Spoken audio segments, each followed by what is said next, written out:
Hosted by you/Thrower Vonderlinder. Sorry for the long post, I didn't realize how much I had to say until I got it all typed out. Thanks in advance to anyone who reads all this. I, 29M, have been with my girlfriend, Jordan, 26F, for a little over 2 years. We live together and have 2 cats.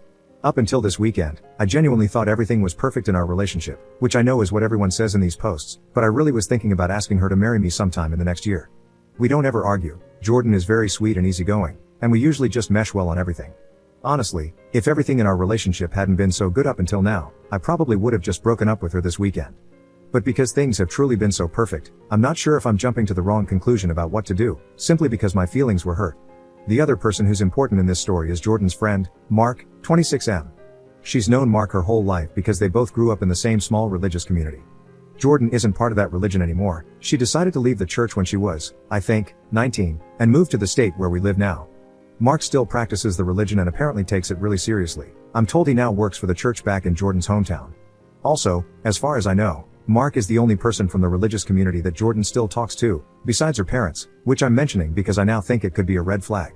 On Saturday, I met Mark for the first time because he was in our city, and Jordan wanted us all to have dinner together. At this point, I want to say, I will admit that when we were first dating and I found out Jordan had a best friend who was a guy, I didn't really like it, especially because it seemed like they were on FaceTime with each other a lot. But since he was a childhood friend and they mostly didn't see each other in person, I trusted Jordan that Mark was only a friend, didn't let it bother me, and eventually got over it. So when we were going to dinner, I wasn't jealous or suspicious of Mark at all. If anything, I was somewhat excited to finally meet him since I've been hearing about him for 2 years. But then the way Jordan and Mark acted at dinner convinced me there's something going on between them beyond just being best friends. I honestly don't even know how to describe it except to say I've never seen 2 people act more obviously like they were in love. They literally wouldn't stop touching each other. They were constantly touching each other's arms and shoulders, and at some points, they were even holding hands. They completely left me out of the conversation, laughing about inside jokes. Every time they'd laugh, they'd put their foreheads together, or that's when they'd be holding hands. And then there was the way they were looking at each other. It made me feel incredibly uncomfortable. It wasn't how anyone would look at somebody they're supposedly just friends with. I'm 100% sure that every stranger looking at our table thought Jordan and Mark were the couple and that I was her brother or something. I felt like a third wheel the whole time, and Jordan didn't even notice how awkward she was making it for me because she was way too focused on Mark and all the attention she was getting from him. That's really not like Jordan at all. Usually, she's much more considerate and would notice immediately if I wasn't having a good time or if she was accidentally being rude and excluding someone at the table.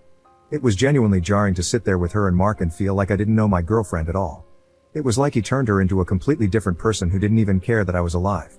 Finally, at one point, when Jordan got up to go to the bathroom, I said to Mark, "So are you into my girl, or what's going on here?" Mark, "Nothing's going on at all. That ship sailed a long time ago."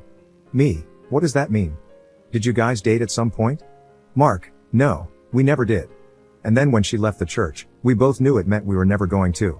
We've accepted being in each other's lives as friends. There's nothing else going on at all." Me, "That makes it sound like the only reason you're not together is because she left the church." All Mark did was shrug. Me, "Well, what if she came back to the church? Would you marry her?" Mark, "Oh, she's not going to do that. You might as well ask what would happen if a bicycle had 6 tires." Then, when Jordan came back to the table, Mark said to her, "Op wants to know if we'd be married if you weren't a godless heathen." Jordan, "Why, did you two call your mom while I was gone?" Then she and Mark both just laughed about it and changed the subject.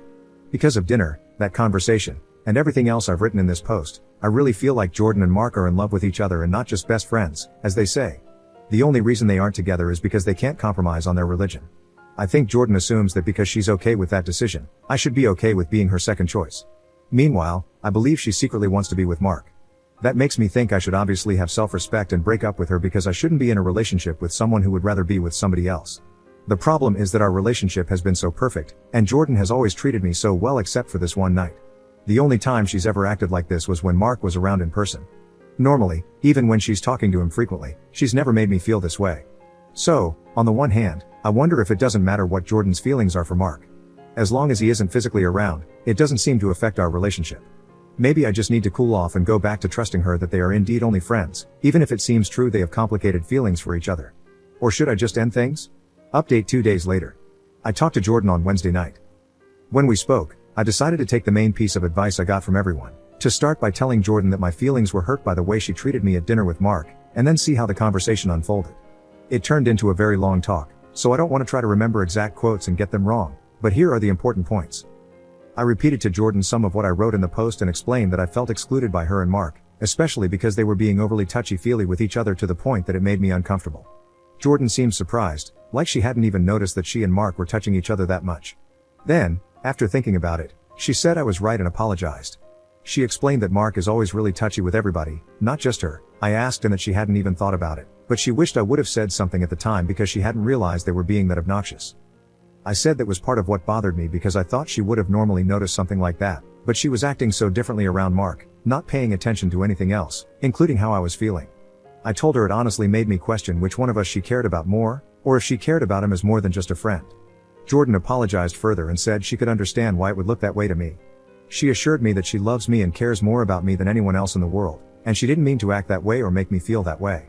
She said she was trying not to make Mark feel like a third wheel as a single guy out with a couple, but it backfired and made me feel like the third wheel instead, which wasn't her intention. After that, Jordan explained a lot about her history with Mark. She admitted that she cares about him more than just a typical friend but insisted it's not in a romantic way. She said that's why she always refers to him as her best friend rather than just her friend. She mentioned that she would use the phrase "he's like my brother" if not for the fact that she once had an actual brother, rest in peace, so she avoids using that phrasing for anyone else. According to Jordan, the main thing that made her and Mark so close is that when she was 17, she tried to unalive herself. At that time, everyone else in the community stopped talking to her, and Mark was the only person who didn't. For the next couple of years until she moved, he was literally her only friend. She said he checked on her every single day to make sure she stayed alive, which is when they got into the habit of talking on the phone so much. She also mentioned that during this time, Mark's parents thought they were dating and made a big deal about how they shouldn't be. That's why she made that remark during dinner. Apparently, calling Jordan a godless heathen is something Mark's mom actually said. I told Jordan that Mark had basically said to me he thought the two of them would be married if she had stayed in the church, and I asked if she thinks Mark might be in love with her even if she doesn't feel the same way. She said definitely not, and I don't think she was being dishonest. I really don't agree with her, but I believe she genuinely thinks Mark isn't interested in her in any way beyond friendship.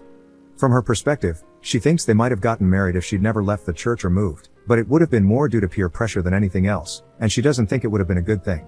She believes Mark was just being honest about his thoughts and assumes he's imagining a scenario where she'd be the perfect church wife, so there'd be no reason they wouldn't make a good couple. The big thing that happened at the end of the conversation is that Jordan told me Mark is coming back through our city on his way home from this trip. She said she was going to invite him to hang out with the two of us again, but if I'm uncomfortable with him around, she won't ask him. A lot of people were saying that if she didn't offer to cut contact with him or reduce their communication, it meant she valued him over me.